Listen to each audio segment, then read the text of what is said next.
What's up, guys? Welcome to Kind of Funny Games Daily for Thursday, September 20th, 2018. I'm Tim Gettys, joined for the first time on this show by the best voice in the business. Stop it. Brandon Jones. Thank you so much. Easy Allies, Woo! Brandon Jones. Always feels good to say that. You know, Easy Allies, I know now it's a couple years old, so it's not like it's this new thing, but I'm proud of you guys. You guys do awesome stuff over there, and it's like, I love seeing how big you guys have gotten and how all the amazing things you've done. That big Patreon push you did recently. Yeah. Very, very cool stuff. Ditto, Tim. It's fun to follow you guys. I love you. I love you so much, Brandon. This is Kind of Funny Games Daily each and every weekday right here on twitch.tv/kindoffunnygames. We get together and talk about all of the video game news that you need to know. You can get the show live on Twitch, or you can watch the video version whenever you would like at youtube.com/kindoffunnygames, or get it as a podcast on podcast services around the globe, including Spotify, including Apple Podcasts, including Beyond Pod, all the stuff. Google Play, it's all there for you. Just search for Kind of Funny Games Daily. If you'd give us a 5-star rating, I'd appreciate that. If you give us a 4-star, I kind of like you. Anything less, don't even do it. It's not worth your time. Thank you very much for that. Housekeeping. Today, we're brought to you by MeUndies and Loot Crate, but I will tell you all about that later. If you want to be part of the show, you can go to kindoffunny.com/KFGD to write in your questions, comments, concerns, if you want to squat up with somebody, all that type of stuff. Or to keep us honest during the show, you can go to kindoffunny.com/you're-wrong. Let us know everything we get wrong, and we'll correct it at the end of this episode. It's a great system. Flawless, actually, if you think about it. But for now, let's start with what is and forever will be the Roper Report. It's time for some news. We got 7 news stories today. Baker's dozen! Thanks for that, Kev. First news story, Red Dead Redemption 2 previews are up, baby. You got to play it. Yeah. This is a good day. Give me the top level. Give me a little bit, because here's the thing. Brandon Jones is joining us later today on Gamescast. If you're a patreon.com/kindoffunnygames supporter at the $1 or above level, Jared Petty, Nick Scarpino, Brandon Jones will all be joining me to talk about their experience playing the game. That's right, Nick played the game. So we'll get a little more in depth there. But top level, what are you thinking? Gorgeous. Yeah? So good looking. How much did you get to play? I got to play, everyone's saying around 2 hours. I think 2 hours is the total experience that we got to do. Rockstar played a mission, and then I stepped out of the room as they set up the code, because they said it's the full game. They're like, this isn't just a slice of the game. This is the code that we're running. It's close. The whole thing. That's the thing, is this game's coming out in weeks. And then loaded another area, and then just kind of did a quick demo. Here's how the horse moves. Here's how you can examine guns, shoot in the air, and then handed it over to me. And I think that was like about an hour, 15 minutes. God, I can't wait. And yeah, just blown away by the lighting. I mean, just the difference. And we'll talk about this later on Gamescast, but just walked into one building at 4 a.m., walked out at 6 a.m., and just totally different vibe in the town, and the sun rising and the clouds coming overhead. It's really neat in games now when like a cloud will come overhead and you'll see the shadow of the cloud like moving across the ground. And that's awesome. Just did it live up to your expectations so far? Yeah, my expectations were actually, I wouldn't say timid, because I trust Rockstar, and I knew that even if this game was poor, I would still enjoy it. Mm-hmm. But I wasn't really sure what angle that they were going to take, and I had a lot of concerns coming from GTA when you have like fast cars and helicopters and rocket launchers and so many things that I think a lot of online gamers like naturally gravitate towards. And this game is the horses and going to have it, yeah. And so I'm like, what is the really thing that they're going to be pushing? And it's frustrating, because I hear them talk about the game, and then now I'm in a position to talk about my experience, and I feel like I'm kind of parroting them and bringing up the same things. So it's like, well, you have these really contextual relationships, and you see how those develop, and it's like snooze. Sounds like some PR please talk. Tell me the cool stuff, but that's really the cool stuff. What it is. But it's hard to get from just an hour. You don't really get to see like, oh, if I upset that one member of my gang, or if I did that thing that they noticed, I didn't get enough time. I only popped in the camp for 5 minutes, and then we were out going on a mission. So yeah, I just need more time. But so before Gamescast happens today at 3 p.m. Pacific time, if you want, you can go over to youtube.com/easyallies to see your full preview. It's like a 45-minute. Yeah, 45 minutes is just me talking, going all the way through it. No gameplay, no nothing. It's just also, me at a desk freaking out. Jared Petty, big Red Dead fan. He has Red Dead Radio going on. You can go to youtube.com/hotblip-and-a-jump, or search on iTunes for Red Dead Radio, where Jared gave his whole preview for it. So now it's going to be a lot of Red Dead today. It's a big Red Dead day. Reset Era kind of took a bunch of notes. Of course, there's previews up on IGN and Kotaku and all the other places too, if you want even more Red Dead fix. And you were saying something interesting, that all the sites are focusing on a different experience with the game. It's not like traditional video game previews where usually everyone kind of leaves with the same takeaway. Because when they handed off the controller, they said, go wherever. Like at some point they were like, okay, let's go back to camp. And so they steered me back there, and then I did a mission that led from there. But I think everybody got a good 30, 40 minutes of just whatever they wanted to do. And so I immediately pulled out that bow and arrow, and it's like, I'm getting a deer. I'm gonna go skin something. Reset Era had a nice kind of just synopsis of a summary of things across a bunch of previews. The game's entirely playable in first-person mode. Mm-hmm. There's a customizable HUD. What's that mean?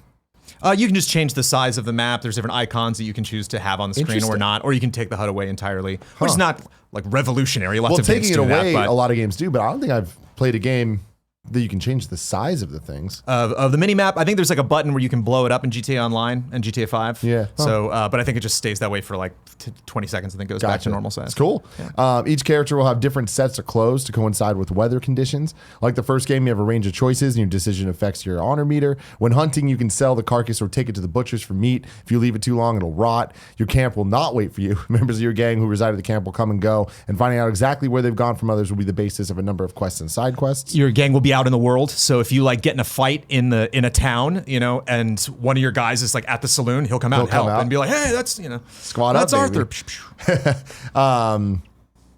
If you hold the trackpad to turn on the cinematic camera, you can set a waypoint and hold X, and your horse will automatically make its way to the destination. Interesting. As you skin an animal, you can see where the exit wounds are. The skinning animation is also beautifully grotesque. Yeah. Wow. Because in the old game, it was just kind of like slash, boom, I got the skin. He peels that skin off. You see the muscle and everything, and rolls it up into a little wad and puts it on the horse. Well, on the other side of that conversation, you can pet dogs. Those dogs won't bark at you again if you see them. Nice. You can buy newspapers, which will cover events that occur throughout the story. That's pretty cool. Yeah. The gang will also talk about stuff you did. So if you do a mission and then go back and decide, like, sit around the campfire, Arthur might be like, hey, I just did this bank robbery, or I had to stop this guy. Or they would be like, oh, nice new gun, Arthur. That's awesome, man. Yeah. You can physically see all your weapons on Arthur's character model. You can hold only 2 sidearms and 2 long weapons, along with the knife, lasso, and throwables. Your beard grows over time, but you can shave. So if you go to get a haircut, you have to have the beard or the hair for it. Yeah. So if you just got a shave, you can't then go in and like, poof, I have a beard. You have to grow it out. Really? So if you want like a handlebar mustache, you got to grow the beard out and then get the trim. Oh, video games. Horses poop dynamically. Definitely saw horses poop. Confirmed. Was it dynamic? It was fun because it was on a mission, and it's when they got to the location after like a long ride to that spot, and so all the horses lined up on the edge of the cliff, and then just one by one. I'm like, that's hilarious. Realism. If your horse dies, it's gone forever. Yes. I mean, unless you reload the save, and then your horse is there. And then he's back. Yeah. Then you're good. Yeah. Oh, man. So, yeah, like I said earlier, Gamescast, we're going to have a much deeper dive. And this is just part of it. Yeah, this is just so much penny in the lake. Yeah. These are just some things I thought were interesting. But check it out today. Patreon.com/kindoffunnygames. Just $1. It's going to be worth $1, I promise you. Next news story. Spider-Man breaking all records, man. Yeah. All of them. Yeah. This comes from Eli Blumenthal at USA Today. The popular comic book superhero's recent resurgence has expanded beyond cinemas and into the world of video games, with the Wallcrawler's latest self-titled game selling a record 3.3 million copies in the first 3 days of its release this month. It's crazy. That is unheard of. Oh my God.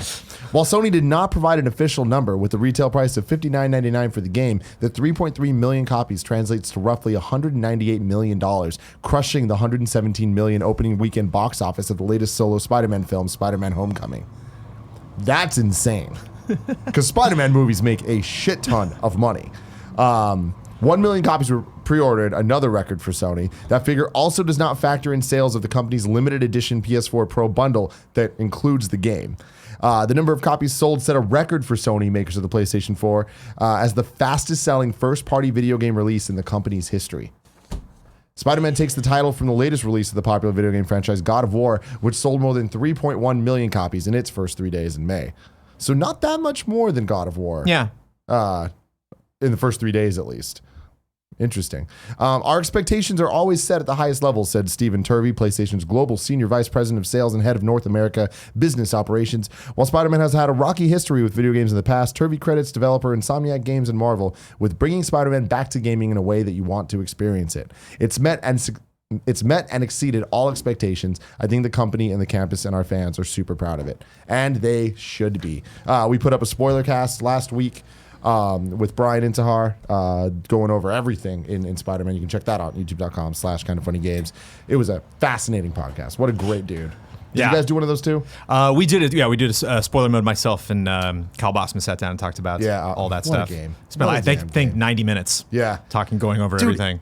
Congrats to them, man. This is awesome. Oh, yeah. And I love that it's doing so well. It's not a surprise, definitely, with the success of the PlayStation and an IP as beloved as Spider-Man, plus a team like Insomniac. You add those things together, and it's like kind of their game to fuck up. But they didn't. They put out a quality product that everybody's loving, and man, I don't think this is going to be the end of the records. I think I've loved everything about this game from the moment I first heard about it. Mm-hmm. I was like, oh, Insomniac's making that great, and like, oh, look at those trailers, that looks fantastic, and oh, they're doing their own story, and it was just good news after good news after good news. Yeah, I'm hoping that the shoe doesn't drop at some point. But like, that's the first. I was so selfish because the first thing when I got final credits on that game is I was like, more right now, give me more of this right now. We got the DLC coming, next month in November and December. Rollout plan. That's the thing is like one DLC a month for the next 3 months. Like, but it definitely sets up a sequel, and it's just so nice. We're like, well, that's happening. Here we go. Yep. Let's go. You can check that off the list. So exciting. And next news story, even more exciting news. This is kind of a megaton news announcement. I heard about this. PlayStation Now adds downloading of PS4 and PS2 games. This comes from the PlayStation blog. We're excited to announce that starting today, you'll be able to stream as well as download PlayStation Now games to your PS4 system so that you can play both locally and offline, all with a single subscription. Almost all PS4 games in the service, including Bloodborne, God of War 3 Remastered, NBA 2K16, and Until Dawn will be available for download, in addition to the PS Now lineup of classic PS2 games remastered for PS4. This feature will be gradually rolled out to PS Now subscribers over the next couple of days, so if you don't see the feature on your PS Now today, make sure to check back soon. Downloaded PS Now games will support all user-purchased DLCs, microtransactions, and add-ons, as well as PS4 Pro enhancements for subscribing using a PlayStation 4 Pro system. And remember, you do not need a PlayStation Plus membership for online multiplayer on PS Now, which stays the same for both streaming and downloaded games.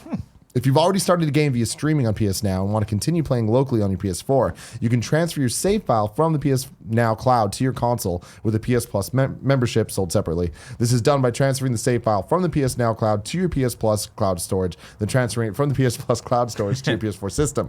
Note that you will need to connect your PS4 system to the internet every few days to verify your PS Now subscription, even if you're only playing downloaded games. Got it. So, to me, this is the beginning of a major turning point in video games. We saw Xbox Game Pass kind of come out with this revolutionary system, really. And especially once they made the announcement that all of their first-party titles will be available day and date on Game Pass. Like, that is a megaton announcement that could like totally shift the next generation of consoles. And Sony's kind of just been like, look, we got the games. Services aren't really our thing. And I feel like that's kind of been the biggest issue with them is they haven't really been consumer friendly in that way. They've been so kind of focused on just putting out the quality titles and like being in their ivory tower of like, we're number one. We don't really need to listen to the demands of the people. Where's our PSN name changes? But this is kind of huge.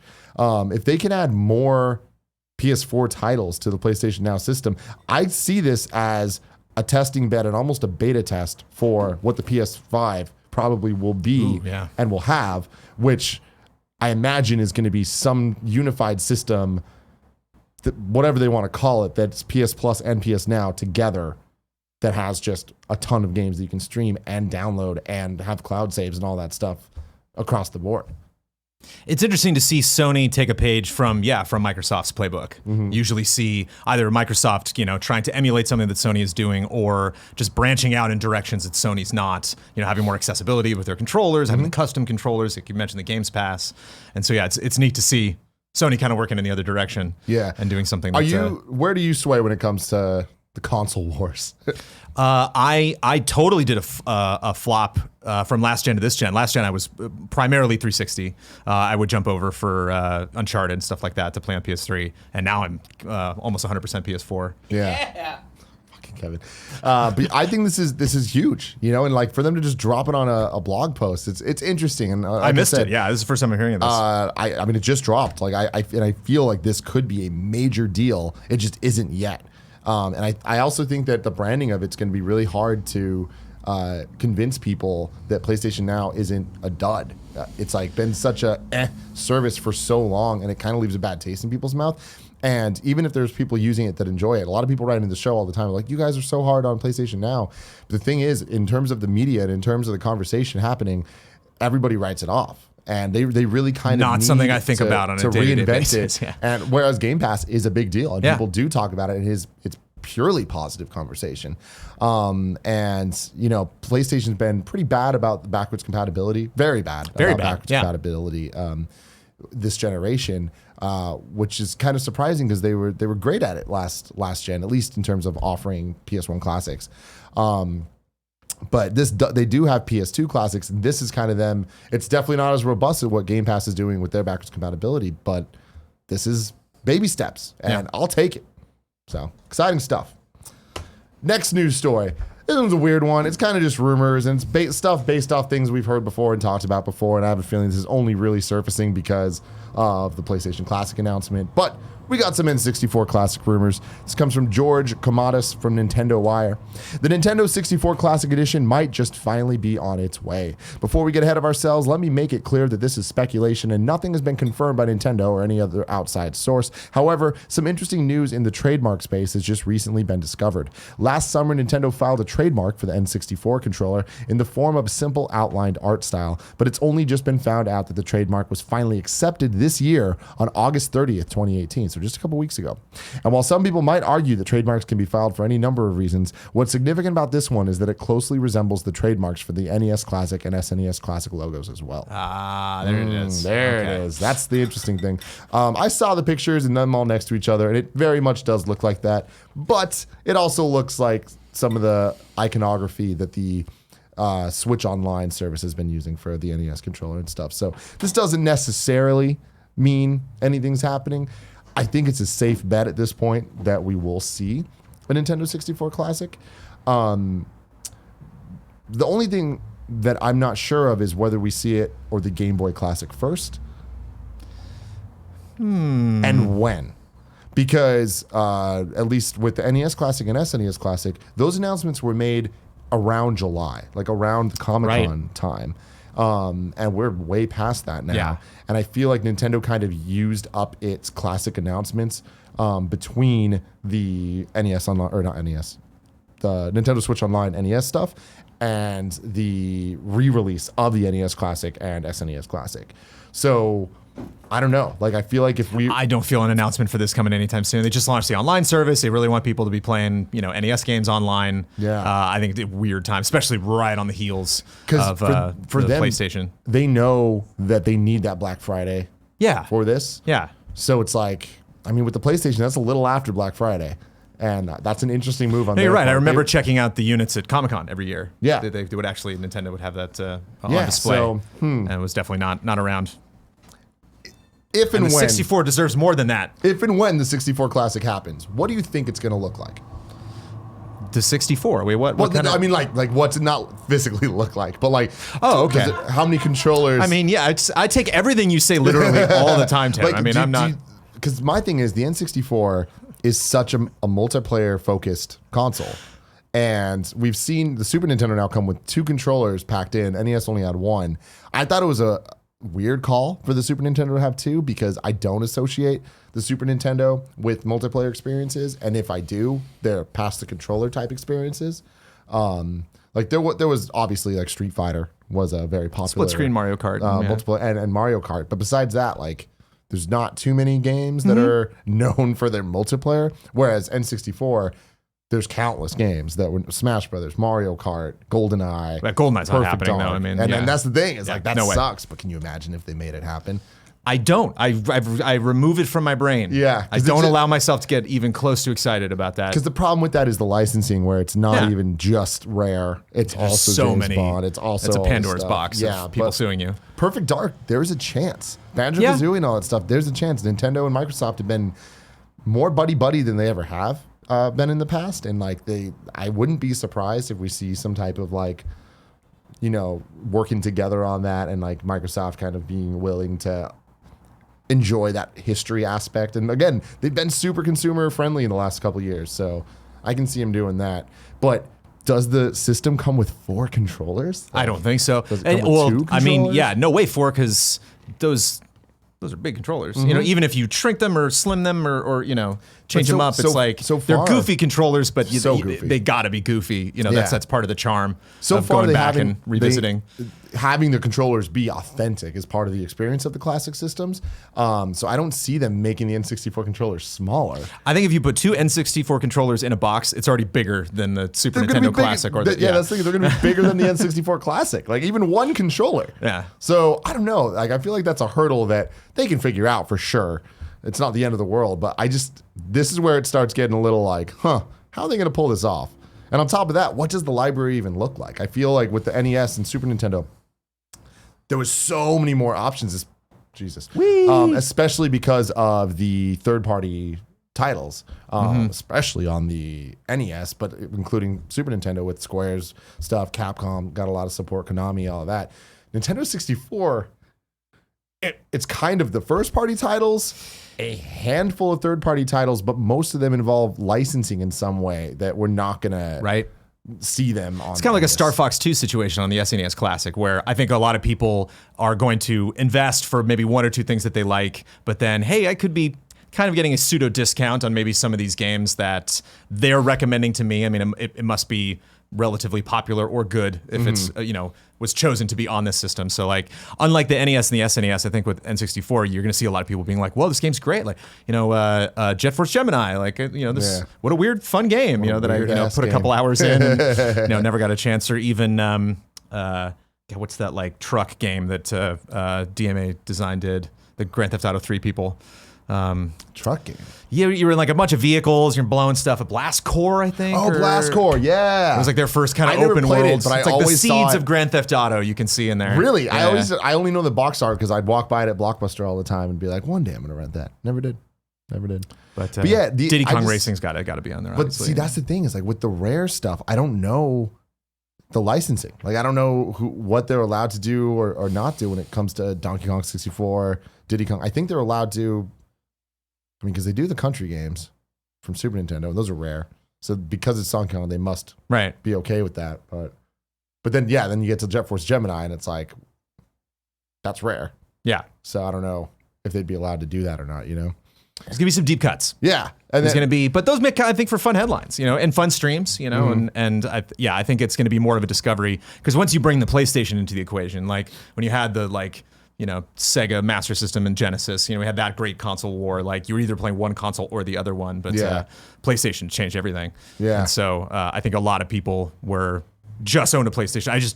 I'm surprised in our line of work how many people I bump into that are like didn't own an N64, didn't really play a lot of games on it. It is interesting. I missed that console entirely. An entire generation of a console, and now these classic things allow them to go back. But it's like I don't know that the experience is going to be what we remember, especially for a lot of the N64 games. They do not hold up well. Yeah, there's of course Zelda, but also kind of the fun. Yeah, no, totally. Yeah, going back and seeing these weird things and having it look better, run better. Than it usually does. We'll see. Next news story. This one is a very sad one. Nobuo Uematsu announces indefinite hiatus. This comes from Nobuo Uematsu's blog. To my dearest fans, since the establishment of Dog Ear Records, I found myself blessed with countless opportunities, from composing new works to holding concerts around the world. My days have been hectic yet fulfilling.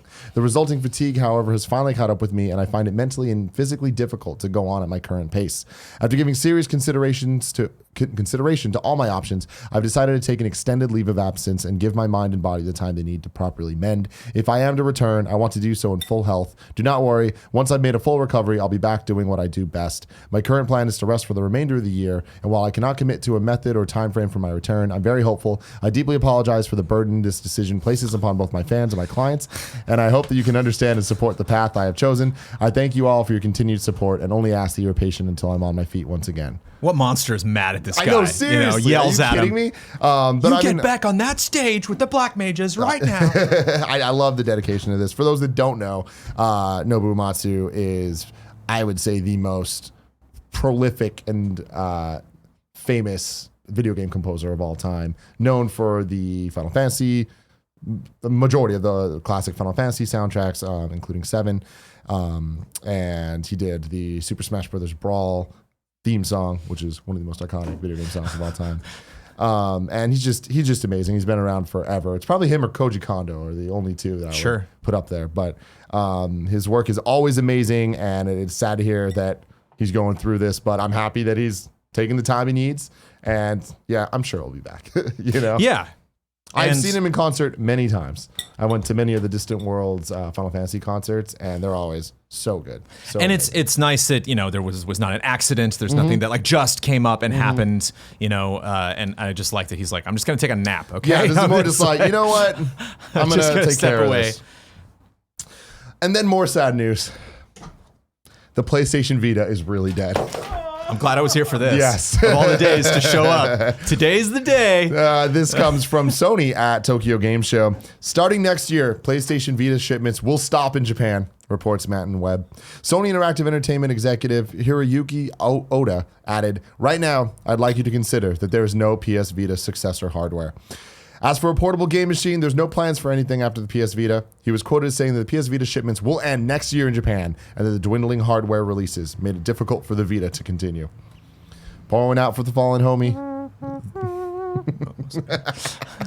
It's been a long, hard fought battle, but we all knew it was going to happen eventually. Please send your regards to one Greg Miller at GameOverGreg on Twitter, and let him know your favorite Vita memory.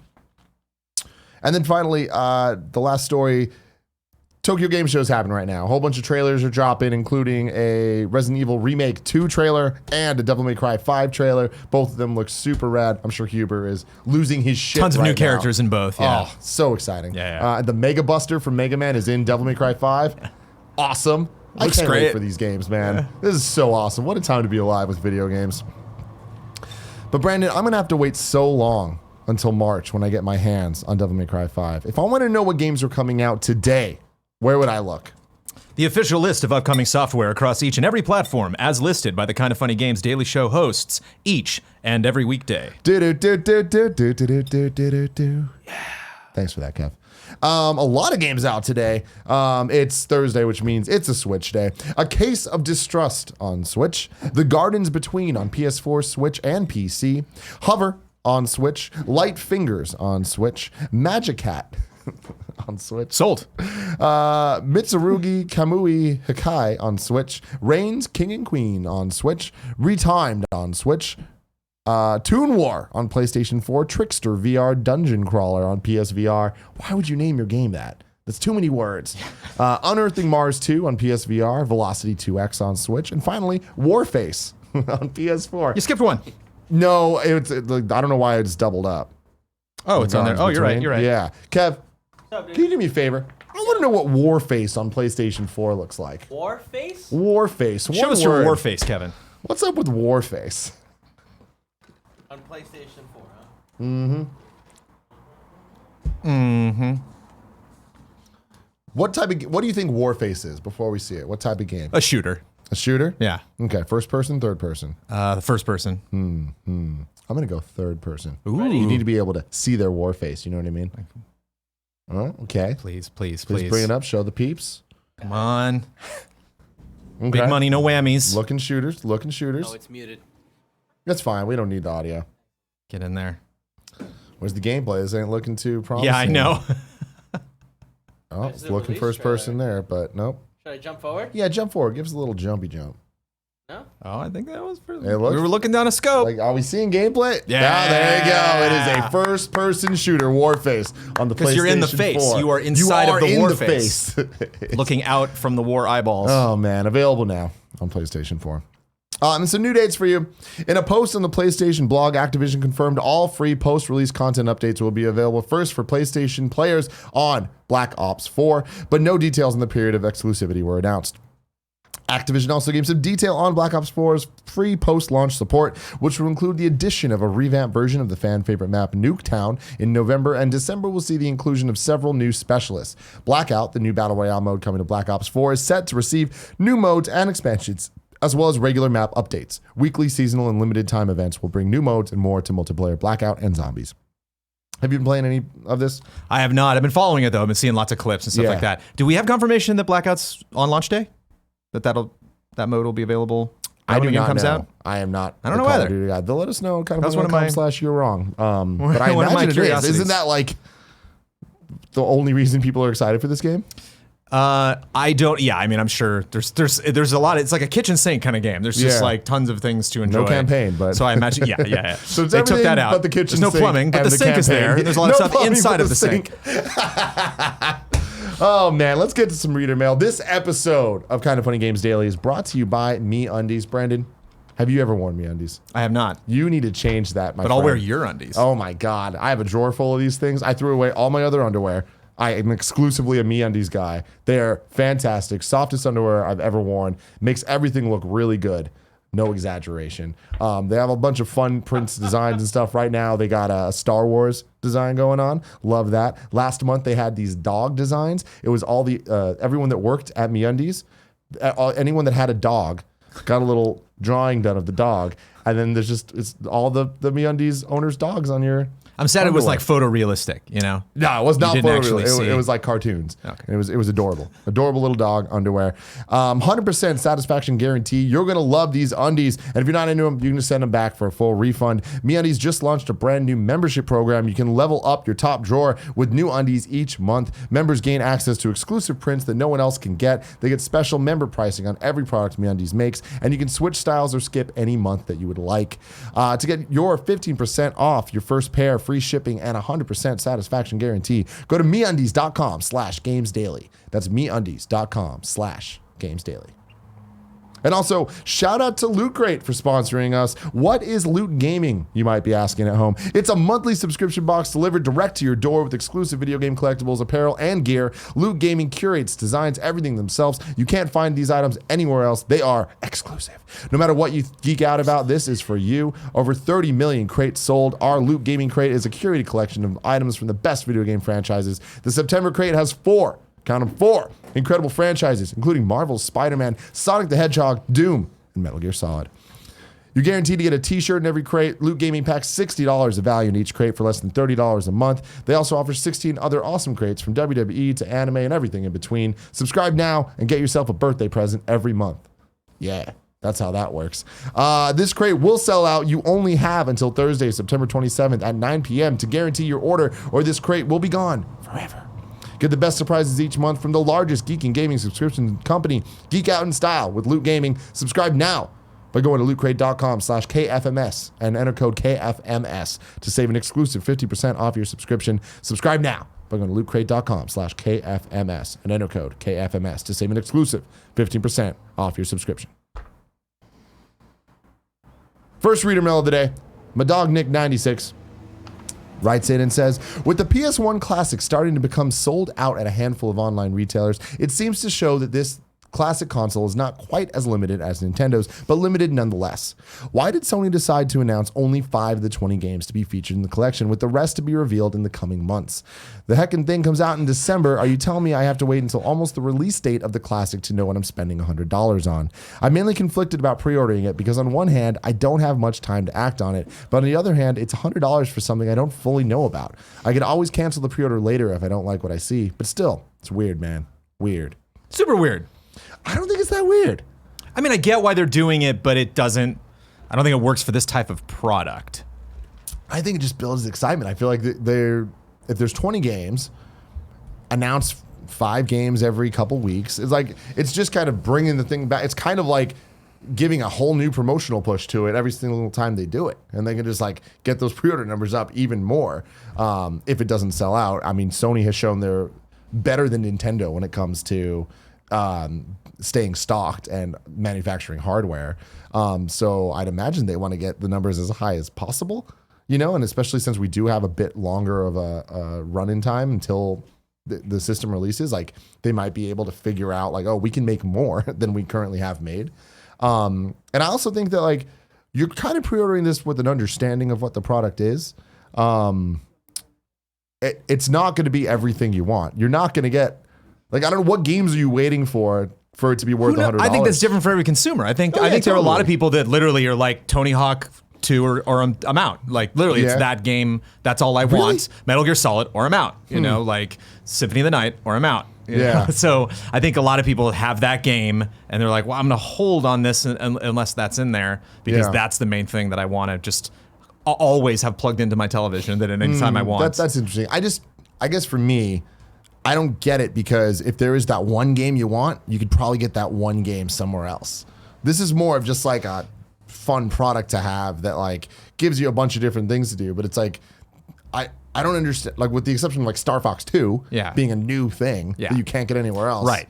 I don't know why someone would be like, you know what? I want to pay $100 to play Metal Gear Solid, even though I could pay $5 to play it in 10 different places. Now, Tim, you're talking about logic, and there's nothing logical about these classic systems. You're right. There's nothing at all logical. I want one so bad. I can access Final Fantasy VI anytime I want to, Tim. But the fact that it's right there with the HDMI cable, just boop, right into the TV, the ease of use, and just the fun of just seeing that little guy, you know, just having that out, you know, something that I can even I put on the top shelf of the entertainment unit, and just have that sitting out there, whether I'm actually playing with it or not. Yeah, it's a beautiful little guy. So yeah, I think there's a lot of nostalgia. There's a lot of just physically the ownership of the thing. I think if they released a mini SNES that didn't do anything but just sit there, I think people would buy that. Still buy it. Yeah, just a little statue. So, what games do you hope we see in the PlayStation Classic? Yeah, Symphony of the Night and Metal Gear Solid would be the two that I'm like, you have to have those things on there. Yeah. But obviously that's, you know, Konami's involvement, and who knows how that worked out. I think it's going to happen. Those were my two. I think we'll see those two. Especially Metal Gear Solid.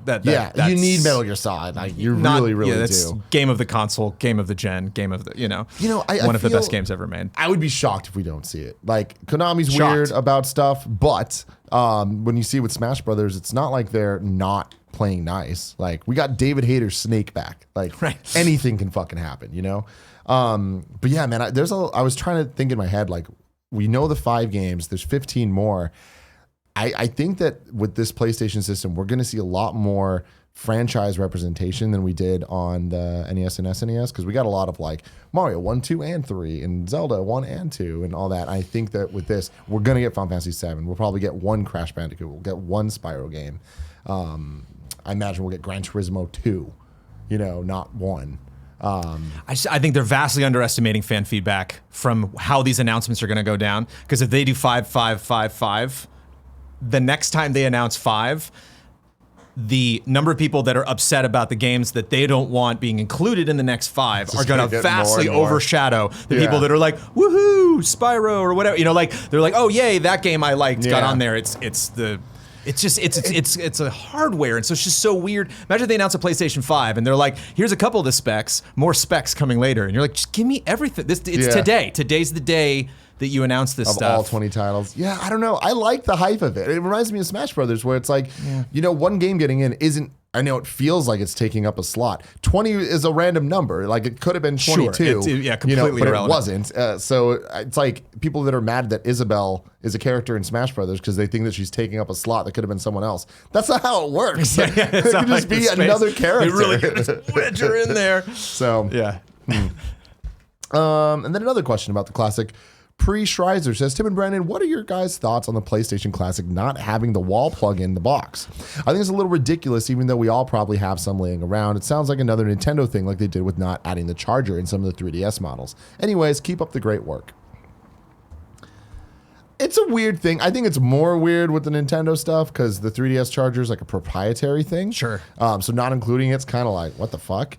But with this USB charger, it's like, no, really, everyone has one of those. Yeah, like there's a USB slot on your TV, most likely. Yeah, exactly. And I think that Sony obviously has the stats on that, and they're like, we just don't need to include this. You know, like, why would we waste the money and space anything in the they can save money on? Anything. Let's take it away. And especially for these type of things that are such a weird product where it is hardware, but it's also kind of just like, it's a collection of games, really. Just instead of it being digital, there's a physical aspect to it. So the less physical shit that they can add in there, the better. Which is why I'm surprised there's 2 PlayStation controllers coming with it. Why are you surprised? I just don't. Again, it reminds me of more Super than you were Nintendo. expecting. I thought one controller. Yeah, one controller would make sense, and sell the other one if you want people to buy more. But like, I don't associate PlayStation with multiplayer games. Not my favorite one, certainly. You know? Yeah, like. The one game this thing needs to have for me is Crash Team Racing. Okay. And like, that is an amazing multiplayer out of 20? All right. Okay. Have you played Crash Team Racing? Of course, yeah. It's amazing. It is. It is one of the best kart racers of all time. It's better than Mario Kart 64. It really is. All right. I hope they get that. But like, that's multiplayer. Tekken is multiplayer, so I guess they are pushing that. Twisted Metal split screen? Yeah. Okay. Yeah. So there is definitely games. It's just, again, I don't associate the system with, like, I'm surprised there's two controllers. I wouldn't have been shocked if there was one controller and it was still $100. So they're giving us more than I expected. But yeah, the USB thing, it's weird, but I think that it's not really going to affect 99% of people. Well, you talk about with the second controller as opposed to a power cable, it's one thing for consumers to expect something, and it's another thing for you actually to think and apply that to your normal everyday gaming life. Yep. And I could see a lot of people complaining online where they're like, "This is great, but there's some of this stuff has multiplayer functionality. I didn't know there wasn't a second controller included. Now I got to go back to the store." Yeah. You're seeing a lot of people, share resentment online, whereas people are upset about the power thing now, but when it actually comes out, you're just, It's not gonna affect where's the? Oh, there's a cable right anybody. there. Done. Yeah. Solved. Osama writes in and says, "Hello, Tim and Jones. Considering we have the biggest Smash Bros. Fanboy on earth and an aspiring Smash enthusiast on the desk today, I thought I'd ask a Smash-related question. What are you most excited about in the upcoming Smash game? Personally, I can't wait to play as Snake again, and I'm really curious what the Spirits mode actually is. I'm already over the moon with what they've announced so far, and I can't believe there's still more yet to be announced. There's so much to look forward to in this game, and I can't wait to get my hands on it, and I'm sure you guys feel the same way, even though Jones cruelly crossed it out on the last Kill Your Babies." What is Kill Your Babies? You get a list of things. Only one thing lives on that list. no. You got to cross everything, and you just hand And the Smash list. Brothers died? You just hand the list down. I think it was down to. You should have seen the list when I Yeah. crossed Smash. Yeah, I mean, I'm we're sure. talking like Red Dead's on there, yeah. Devil May Cry's on there, Sekiro, and then you just it's the. That's fun. How good of friends are you? Is that game? Basically. Love it. I can't tell you how excited I am to have another crossover for my two favorite gaming organizations. I've been a fan of Kind of Funny for about 2 years now, and although I just started watching Easy Allies content a few weeks ago, I love both your channels very much, and I want to thank you for all your hard work. Thanks, Osama. Thank you so much, Osama. So Castlevania. what's Castlevania. Yeah. I've never been that attached to Smash Brothers, and yet I ask that question every time. I was like, is this the year? Is this the console? Is it finally going to happen? Because he was in Captain N. I don't understand. This is like when you think of the NES, like that is one of those Belmont, franchises iconic, that really stand out. So you're not that big of a Smash guy. What is it? I'm not a big fighting game guy in general. I'm just bad at them. Okay. It really takes a commitment. Kind of reminds me of school a little bit. Like you got to practice, you got to Smash Brothers is study. different, man. We got to get good at it. Yeah, and I but think you don't. It's fun even when you're not good. Like it is not. It is not fun. No. We'll get you there. Not in We'll my get line you of work, there. not with the people I typically play against. Not fun. Not fun to lose at that game. Yeah, but I wanted that. I wanted somebody that I would really commit to because I do kind of like the more fantasy-oriented characters. I have a lot of love for lots of different characters, but it's like I don't necessarily want to play as Mario or like the Olimar from Olimar, right? From Pikmin. And yeah, Simon's just my jam. Just when he's throwing the axe excited. and the cross, I was like, yes, this is his something I style like to looks do awesome. in those games, and I would also like to do it when he's whipping up and hitting somebody above him on the platform. I'm like, I will be doing that. Let's fucking go. Because I just needed one. Because I need to do my homework. I need to have a version of that game where I have a character I deeply love, and then I can just practice, pick that one character every time. The thing I'm most excited about is, I want to know what Spirits mode is, and I want to know like how robust of a single player mode it ends up being. But I'm most excited to just have this game for fucking ever on the Switch and being able to finally put my Wii U away into a closet. And like I'm going to my best friend's wedding this weekend, and tomorrow night we're doing the thing where it's just all the groomsmen are staying together in one room. And I'm like, I gotta bring Smash. Like our entire life we've played. Like when I first met him, we were playing Smash 64, and our friend group has grown playing 64, Melee, Brawl, Wii U. Like that Smash is intrinsic to our relationships. And it fucking sucks that I need to bring an entire extra bag just to bring a damn Wii U, the gamepad, the two USB controller adapters, and a shit ton of GameCube controllers. It's a lot of equipment. It's gonna be real nice to just have the Switch and be like, boop, here you go.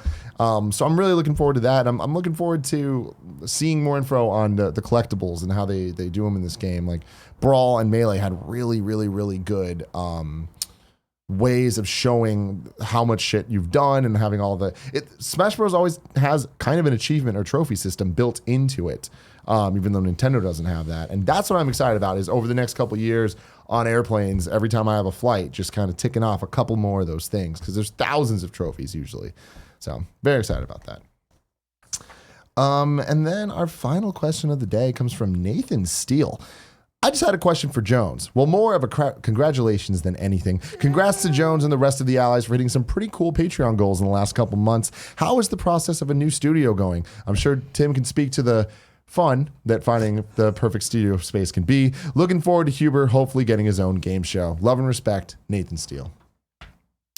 It's frustrating because we're at the point now where it's totally out of our hands, where we've like done all the financial stuff. We got all our ducks in a row. We have all our information ready when we, meet a new landlord, find a new space so we can offer to them. And now we're just waiting on. When you first put out the Patreon, the whole thing was if we hit 50K a month, we'll get a studio.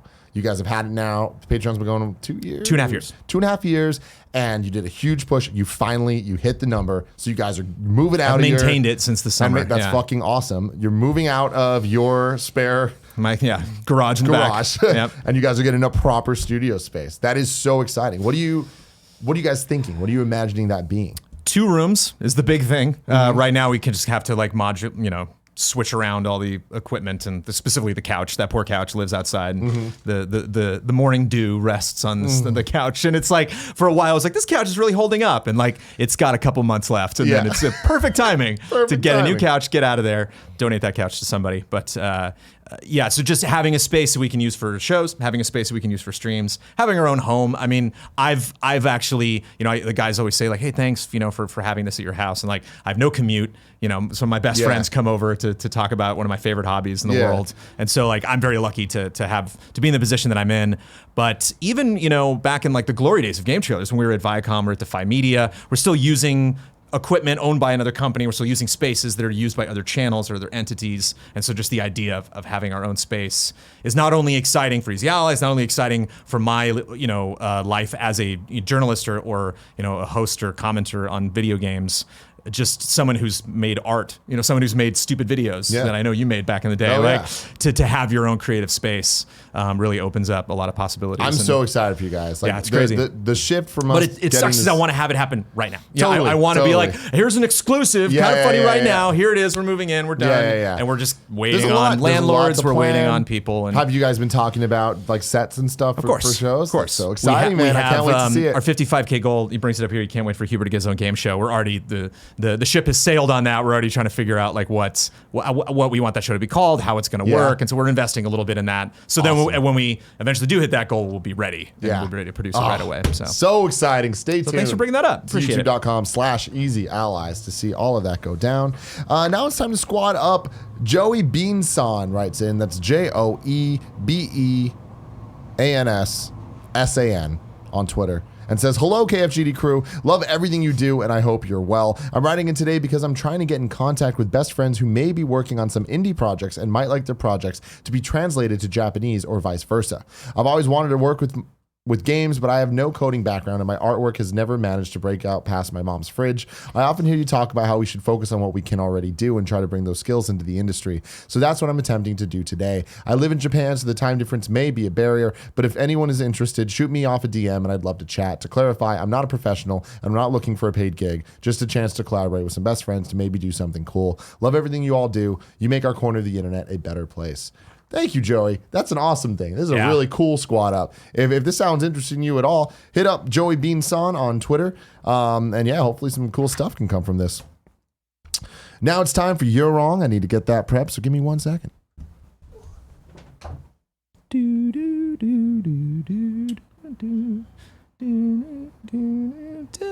is always wrong. Here we go. Okay, You're Wrong for today. A lot of people saying stuff that we already know. That's why I come up here to Kind of Funny. The prep is unmatched. Let's see. Activision did announce. Ready to pounce like a hunter. Richard W63 says Activision did announce all content would be coming to PS4 7 days before anyone else. This is opposed to the usual month-long exclusivity in the past. Blackout will be present at launch on October 12th. Dynamite. I was nervous. It took them a long while to finally get that trailer out. Zach said, just wanted to add the SNES Classic also didn't have an AC adapter either.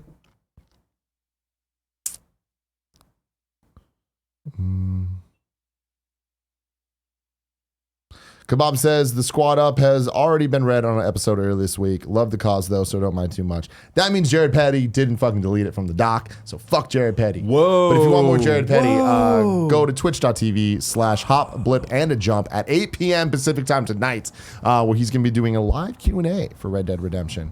And before that, 3 p.m. Pacific time, Gamescast live with us and Nick and Jared talking about Red Dead, a whole lot of Red Dead. Patreon.com/kindoffunnygames, just $1. That's all that you need to be there. I hope to see all of you there. Brandon, what do you want to pimp? What do I want to pimp? Yeah. Patreon.com/easyallies. Go check us out. Just check out the website. I think a lot of people, when I'm trying to change the dialogue, a lot of people are like, go to Patreon, give us money. Just go to the Patreon. Check it out. Or just go to the website. Just go to the website, yeah. Yeah. Check it out. See our stuff. EasyAllies.com. Tomorrow's host is going to be Jared and Mike Mahardy from GameSpot. That sounds like a good one. Until then, I love you. So now we shake hands. That's the thing. Oh, that was